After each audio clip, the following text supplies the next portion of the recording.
The Hamish and Andy Show podcast. Powered by Amy. Lucky you're with Amy. Hello, everybody. All rise. Yes. Now all sit. It's another board meeting in better quality, to be honest. We're in an actual studio because Jack... What's the story? Have we lost that equipment that we were doing the old board meetings on? I think it got, I didn't even know you could still do this. I think it got shipped back, on a ship. Yeah, didn't they outlaw boats after the first fleet? I know they still have boats, but I didn't think, you really think transported stuff on boats anymore. What do you think boats are doing? Yeah, I thought, to be honest, maybe cars and stuff. Or What do you mean? Underwater? No, that's a submarine, right? Yeah. No, so you mean like those cargo ships that you see don't take cargo? I know they don't fly cars on planes, or maybe they do. But So you just thought they were for oil and Oil's a good people one. smugglers? Yeah, I didn't think Wheat wouldn't be by a plane. If you got me to list my top 20 even, I wouldn't put radio equipment on there. So you thought it's so high tech it must go on a plane, but it's when do we get it back? Probably I don't know. not till December. I don't know. Takes about 6 weeks by boat. Is it? Yeah. If it was the first fleet, it'd be like 8 3 months. months. Yeah. Well, somewhere between 8 months and... 6 What did you say? 6 6 weeks. Okay. Not the best. So that's we are why, back. We are back from New York. Jack decided to ship freight the equipment back. So we were in the studio, which is nice. I don't think you did it at all. I think you bubble wrapped it and gave it to someone else. I did. I think you were just wondering when that might arrive on the doorstep. But it's lovely to have another board meeting happening. We're going through all your emails, hamishandy.com. Ham, can I kick one off? Yeah, sure.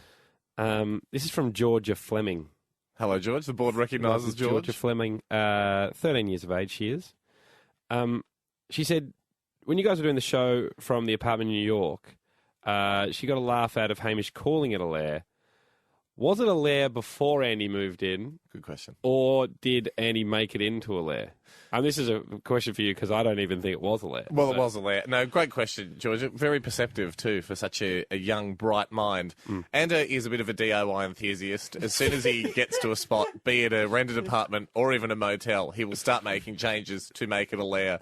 Digging pits, adding chains, booby-trapping it, booby-trapping it. He'll booby traps because, and I don't want to get smutty here, but he's a fan of boobies. He carries with him 3 or 4 snakes wherever he goes to just slither around to sort of add to the lair effect. He has a... non-poisonous. He has a plaster of Paris human skull that he pops above his head just to spook people out a bit. So, obviously he fixed it up himself. He did pick a spot that was particularly conducive to being a lair. It had a big spooky freight elevator. So, he shopped around for a spot that was a good canvas and he put the finishing touches on himself. Oh, there you go, George. We don't have the shredder because Jack shipped it back from New York. Shredder's on a boat somewhere. They're shredding maps. You can still rip paper, can't you? Certainly can. That's that one covered off. We haven't shipped Can't our put that back together. capacity to rip paper. This is apt, I think, for our first board meeting in a little while. An email from Lucy. Board recognises Lucy. Yeah. Just wondering if you guys are doing any more board meetings. Yes, we are. There you go, Jack. Rip that up. Haim, then, if I can move on to one from Emma Hunt. Yep. The board recognises Emma Hunt. Hello, Em. Guys, just wanted to share with you something I stumbled upon. It's a picture from one of my favourite blogs, and it happened today. So a very fresh one. It might put to bed an argument you guys have been, or a discussion you guys have been having for some time. What's the picture? Show us the picture. I'll show you the picture. It's Jack. Jack, there you are. It's a picture of two sparrows flying into an arse crack. A bit higher, actually. It's on the shoulder blades. So it is through a lacy lady's dress. Yeah, lady's dress. And obviously... Unisex. Well, the discussion was whether they're unisex as soon as you got one. But before that, I think they were predominantly for girls. So, again, further evidence on the scales to say that if you are carrying a women's tattoo... A lot of people, for people that don't know, Jack has Jack's tattoo of choice. The only tattoos you've got on your body. Is that right? That's right, yeah. So out of all the tattoos you could have put anywhere and of any design, you chose 2 sparrows flying into the top of your ass crack. Yeah. As if diving... They're flying horizontally. Competitively diving towards worms. It's almost like they're pulling out of the final minutes of their dive. They're about to bonk heads and then both fall into the crevice, never to be seen again. Now, the picture we can see on the girl's back there is almost as if they've been lifted up by some sort of gust of wind. You can put them where you want. That's the good thing about a tattoo. You get to choose. But the thing is, like... That's the interesting point for us, that is you get to choose. You've again made the point. A lot of tattoo experts coming like through the email as well. After we put the first photos on it a couple of weeks ago, we put the photos up. I think again because they were up there 2 years ago. But a lot of experts coming on board saying, "Oh, no, they're for girls and stuff." I reckon from now on you have to have a tattoo to comment on the tattoos. Okay, well, then let me comment. I'd like to hereby comment. I think they're for girls. Jack, you can rip that one, but we will put... I hope it's not a voodoo picture, otherwise you'll feel the shred.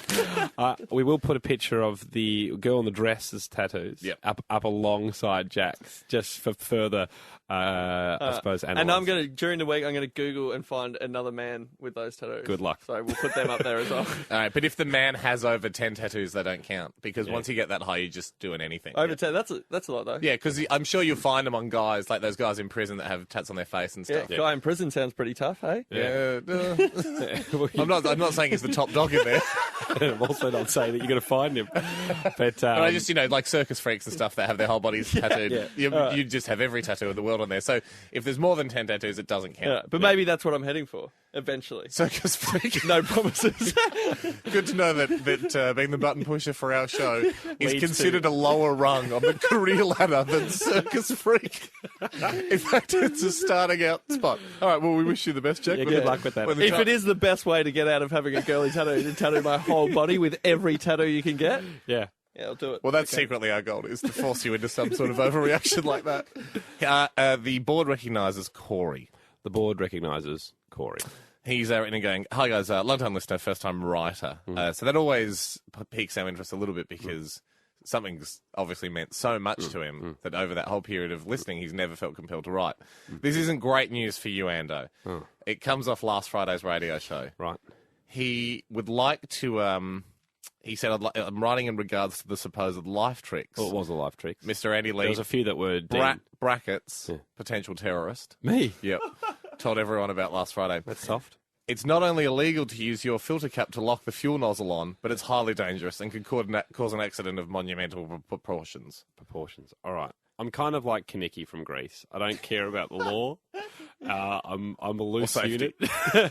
But, well, yeah, it is an unsafe manoeuvre if you don't do it correctly. But so are many things. He noticed a lot of people last Friday afternoon attempting this feat more than usual after listening to the podcast later that night. I now realise whose fault that was, he says. Yeah, okay. The fact of the matter is... He said they're also humming Grease Lightning a lot. It's bothering other motorists. For people who don't know what this is, it's using your fuel cap that you take off and then wedge it underneath the handle of the nozzle. So you don't encourage it again. Monumental proportions. His words.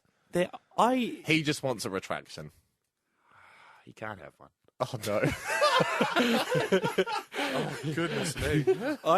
I've never felt unsafe doing it. How's that? Look, I'd encourage people to be safe while... In the words of Homer Simpson walking out of the power plant with a uranium rod on his back, I've never felt unsafe in there.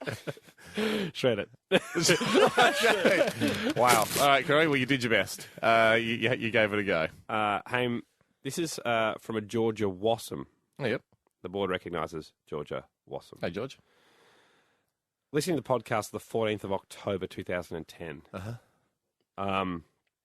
You were talking about a guy who was playing Noctropolis. Yep. All right, so we're going back a year. Yeah. He was trying to finish this game, this computer game, Noctropolis, for 15 years. It was a very old game, wasn't it? About 1995, CD-ROM. Yeah. You and I were both excited at the time, and we did state quite clearly, we vowed that we'll have a sleepover and finish the game with this guy. Yep. Georgia has said, I've noticed that never happened. Yep. What happened, Hamish and Andy? And has Cass, I think his name was, finished the game. What happened was the kibosh got put on it. Andy and I were already at the supermarket buying cheesels and lots of red fizzy drink to keep us up all night. Yeah, absolutely. And then either he or his girlfriend. I don't want to throw stones here to Cass because he was up for it at first. Severe cold feet. So, knock blocked. We got knock blocked. We couldn't play Knocktropolis because someone from his party, someone that was an influential member of that household, got very cold feet. Our producer at the time said for us not to bring it up because it's unfair on his girlfriend. I feel that after 12 months... We can talk about it. We can talk about it. She might have had a reason. Been lifted. I don't know if there was a family gathering or what, but she decided that a 12-hour Knocktropolis fest at the house was not something she was keen to condone. And it was what goes down in one of those classic ones where the guy says that sounds like a great idea and hasn't thoroughly checked with the other members of the household. And hence, Knocktropolis was never played. Still sits out there on the bucket list, though, Ando, of games that have taunted us and haven't been completed. Now, if Cass still listens to the podcast and you have broken up for some reason, probably because she's a bit of a killjoy. Let's throw a silver lining on that. Get back in contact with us. Let's absolutely throw a silver lining on that. We would love to. We'd knock Knocktropolis any day of the week at the moment, except Fridays. We've got to do the radio show, but knock and roll, baby. There's plenty of time for knocking. In fact, can you just whack that one aside? I don't really have like a filing cabinet or anything for emails you want to keep. On the boat? Okay. I'll just fold it in half and keep it. Thank you. Well, when Bailey Brothers or Barnum and Bailey's asks us what sort of a work ethic you've got, so he'll be a great freak for you. He'll be a terrific circus freak. He's all over things. And this is a very exciting one. The board recognises James Clarkin. James Clarkin. Now, it's a bit of a good news, bad news scenario. Right. The good news is he appears to have done a great job promoting us on our home network, Channel 9. Okay. During the Queen's rally, during the Queen's parade. For some When was reason, this would have been a couple of days ago. Okay.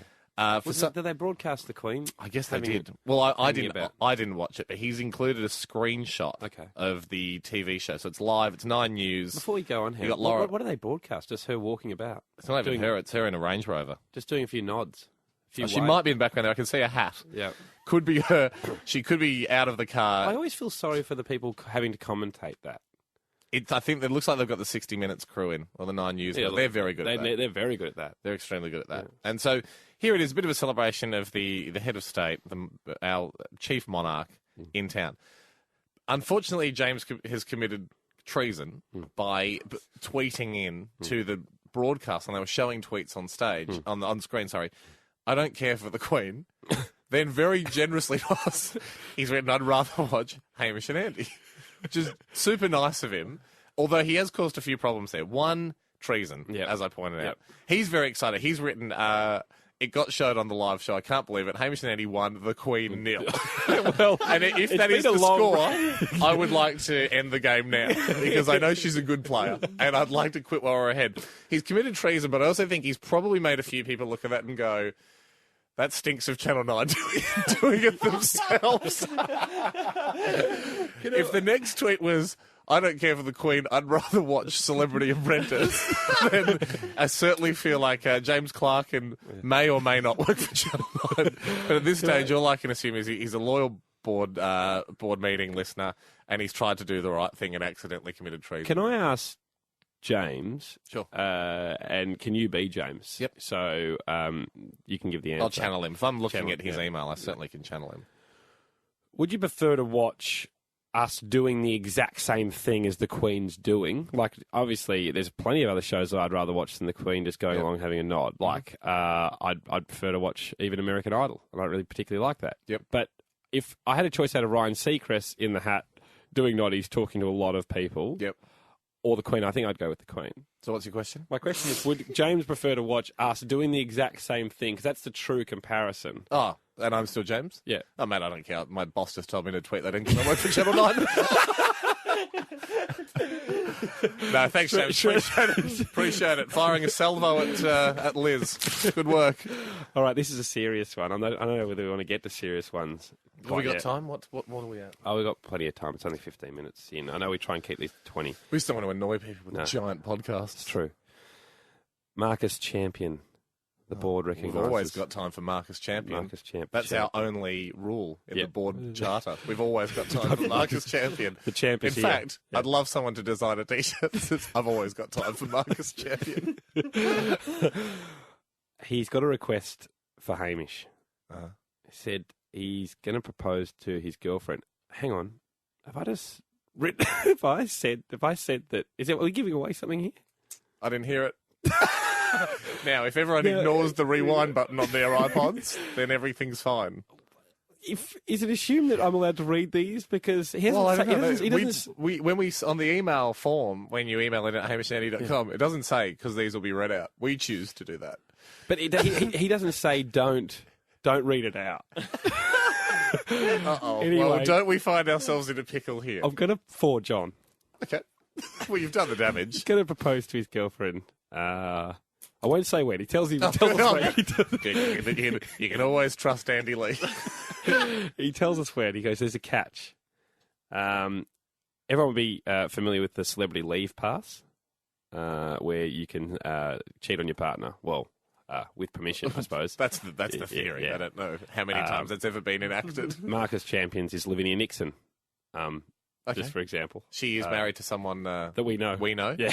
He's a great guy. Yeah. And we'd ask you to step back, Marcus. Whilst I've always got time for you, Marcus Champion, I've also always got time to tell you to respect the sanctity of that marriage. Unless Lavinia Nixon's citizen leave pass is in fact Marcus Champion. Unless she's wearing the T-shirt, I've always got time for Marcus Champion. In which case, hell for leather. Well, you Have can't a go great against time. a T-shirt. She's always said Hamish is her leave pass. Interesting choice. Yep. I think similar to the way you went for Andrea from 90210, you go for the lame duck because you Sure, it's a good theory. You're a better chance to They'll get it. appreciate the attention. You live in both the same city, Yep. and he's saying, before I propose to her, I'm asking, could Hamish provide a short, brief written declaration? Could be a stat deck, Yep. if you want to get a school teacher or a dentist to sign it, that you have no intention of ever marrying his girlfriend. And then armed with this piece of paper, he'll go forth with the proposal. He's hoping he makes sense. I think it does. Cheers, Marcus Champion. Unless by some freak occurrence he's also dating my girlfriend, Zoe, behind my back somehow, and she's pulling some sort of Mrs. Doubtfire thing. Which one is she wearing the costume for? She does turn up with a mustache on to see me a lot of the time. Unless his girlfriend is Zoe Foster, then I hereby state that I have eyes only for my girlfriend, Zoe Foster. Therefore, excluding all others, you can take this as a verbalised stat deck. Yep. I will Get a stenographer to listen back to this. Yep. Type it down. type it out. Yep. Consider this my signature. Yeah. I'll sign the mic. Sign the mic. I've got a pen in my He has a hand. pen in his I hand, hereby right. will not hit on your girlfriend. You have the all clear. If she tries to pull this this loophole, I will make the no deal sign popularised by Andrew O'Keefe and Deal or inform her No Deal, on deal or no deal and inform her it's not on. I hereby sign this. Signed, dictated but not read. Signed, Hamish Blake. Yeah, that's not our equipment, though. Shut up. Yeah, I know. Our equipment's on a boat, mate. Yeah, I have hereby signed a different company's microphone. You consider that a stat deck. That's wonderful. I hope, and sincere apologies to Marcus if we've given away your intention. It's a different Marcus Champion. And the board recognises one of the best names to ever come our way, Concrete Davidson. I did have Concrete Davidson's put aside as well. Concrete Davidson is what can only be described as what a man should be. First of all, his first name's Concrete, so you're ticking a lot of boxes there. Said, look, I hear Hamish is in need of a leopard skin outfit. I am. Towards the end of the year, in fact, for the last show, my goal weight is 93 kilos, as set by Andy Lee. I'm at the moment, I'm over 100 kilograms, which means I'm illegal. I'm trampoline illegal. Yeah. I'm tramp illegal. You're which is a sad thing. You can only have 100 kilograms on a trampoline. I vowed to shed the American weight. Have you gone rogue, by the way? Have you bounced illegally? I would never would. No. My neighbours have got a trampoline, but I wouldn't do that to the kids. I'm not going to fair. sneak over in the middle of the night and break their trampoline. Cool. I vowed, I needed some inspiration, and I stole someone else's to lose weight for a wedding. I vowed that I would get in a leopard skin. The wedding's being held at the zoo. I'll dress as a leopard and do trampoline tricks at the wedding. The trick being bouncing up and down. Bouncing up and down. Yeah. I'm going to work on maybe doing a flip. I don't know. It depends how big the tramp is. I don't know if the zoo will let us have a big tramp in there. They will. However it happens, I need a leopard outfit.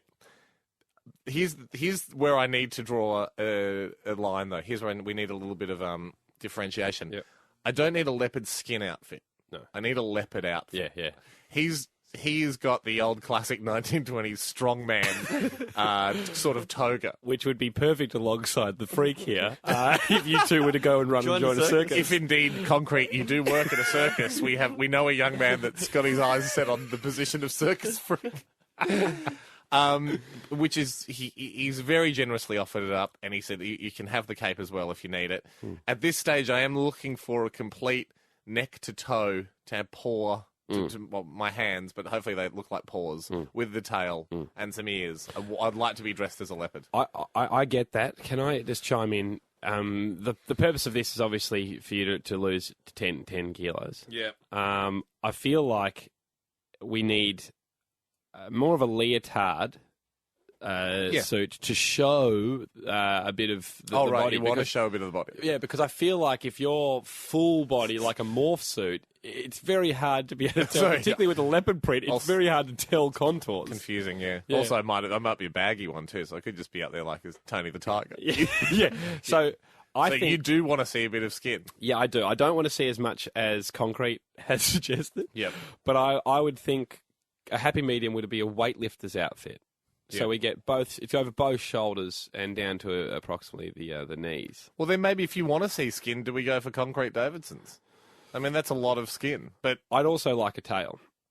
You can stitch a tail onto that. I don't think Kongo is going to have too much of a problem with stitching a tail onto his suit. If you're comfortable in Concrete Davidson's, I'd love to see you in that with a tail stitched to it. We talked earlier about ticking things off your bucket list, and to wear something of Concrete Davidson's was another one. Is always something I've wanted to do. Yeah. So it'd be a great thing to. If we can't finish Noctropolis, then it'd be a great way to get a little tick happening. Okay, let's get in contact with Concrete Davidson. Save that, Jack. Yeah. Save this email. Do we call him now?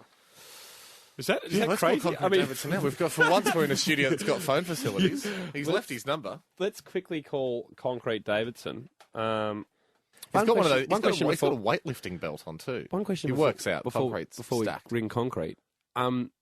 If you are intending to do a flip, forward or back? Oh, it'd have to be forward. You said backflip on the show. I said double backflip. So let's not go by what I said on the show, because I'm pretty sure they don't even do that in the Olympics. Okay, forward. Now, bearing that in mind, how much time do you want to dedicate to losing weight versus learning? Geez, I better get some tramp lessons, because forward flip's not easy. So exactly. So how much? Is a backflip easier? Say if you, I think a backflip's easier. Saying that you have, say if you had 6 weeks, which is all we got. Mm-hmm. How many weeks will you dedicate to trampoline acrobatics training versus just fitness, general fitness? Because you do have to, obviously. I think you could learn a flip in a sesh. Well, actually, I think I've answered my own question. You have to get under 100 to even start backflip training. Yeah. So it'll probably be the week off. Okay, let's ring Concrete. This is, I'll be so disappointed if his name's not Concrete. This is a risk. Could be a nickname. Hello? Is that Concrete? Is that Concrete Davidson? Yes. Concrete. I know exactly who this is, but Great. Kongo. Yeah. Kongo, it's Hamish and Andy here, mate. How you going? I'm very good. It's good to speak to you guys again, actually. Have we talked to you before, Concrete? Oh, yeah. Oh, great. I won't tell you where, but it's a little embarrassing. I'll tell you later. I hope you're not my doctor. Hey, Kongo, we got your email about the leopard skin outfit. Yeah. It looks fantastic. At first, I thought maybe I wanted an actual leopard outfit. No. A bit of discussion, we've decided that probably leopard skin is a better way to go. Can show off a bit more of the body that I'm hoping to not have. Yeah. I'm hoping to lose before the start of December, when I have to do this wedding-based trampoline routine. It's going ahead then, is it? It's going ahead, mate. And we were just wondering if we could officially ask, could we have the suit? Absolutely. Look, you might be a bit taller than me, but look, I've got the. I could probably get them. I could probably maybe send your your measurements to the guys that made it. If it doesn't fit, like I can definitely send it to you. How many of and these they'll do make you Sorry. I've got two. That one that I sent you the picture with has like a bit of a gold trim. That's sort of my special occasion one. Yeah. With a cape on out the back of it. But you Fred Flintstone? You've got a number of different leopard skin suits. Concrete. How often do you need one of these? What for? Oh, a few times a month. I'm a pro wrestler, so okay, that makes far more sense. Yeah. Okay. Hey, Concrete, can you send one of them down to us? Well, even if you send us the details of the person that makes them, we can. I'd love you to wear Concrete. I do want to wear yours, Concrete. Concrete, can we? We don't need the cape. We don't need the cape. No, that's fine. Is it okay if it doesn't damage the suit in any way? If I manage to fasten a tail to it just for as a one-off event, I'll just safety pin a tail on, like Eeyore from Winnie the Pooh. That you could do that. That's fine. Also, the guys who made mine, the way that the cape snaps on at the top, they could probably do you a tail as well if we have to resort to getting you a custom one. But Concrete, that sounds great. Yeah, it's really good. Well, I'll use your suit, and the hunt is now on for a good tail. Yeah. Sure. I might contact them for a material sample so we can get the tail in a matching material. Hey, Concrete, thanks so much. We'll be back in touch. All right. Not to worry. Okay, cheers, mate. Bye. Thanks, mate. Bye. Well, that went well. Yeah. I now know where we've chatted to him before. I was an amateur wrestler for a while. I've probably wrestled him. Definitely don't shred that one. That's very important, Jack. We need that one. Well, seriously, Jack, we need that one. Are you going to wear those cuffs as well? He's got cuffs sort of like the genie out of Aladdin. I feel like that's more of a wrestling thing. Yeah, he's definitely... That's why he's got the weightlifting belt on. He's a wrestler. Yeah. Oh, you're not going to wear the belt? Hey, no. This is just... I'm modifying his wrestling outfit for my trampoline routine. Haven't you ever taken a wrestling outfit and modified it for light gymnastics routine? No. And guys, I think we've gone over again. We've gone over, but that was an important thing to do, and an important person to have in the board meeting on speakerphone. I dare say we'll be able to get another board meeting in the coming weeks, maybe in the next 2 weeks. Yeah. Hopefully our equipment's back at some stage, Jack. Well, why don't we have a celebratory meeting when the equipment gets back? All right, we could be waiting a while. Okay. Well, maybe we'll do one in the interim. But thank you, as always, for everyone that emails in and contacts the board at hamishnaddy.com. Loosen your ties, everyone. That'll do. Because go hit the water cooler and talk about an interesting thing from television last night. It's meeting adjourned. That was the Hamish and Andy Show podcast, powered by Amy. Lucky you're with Amy.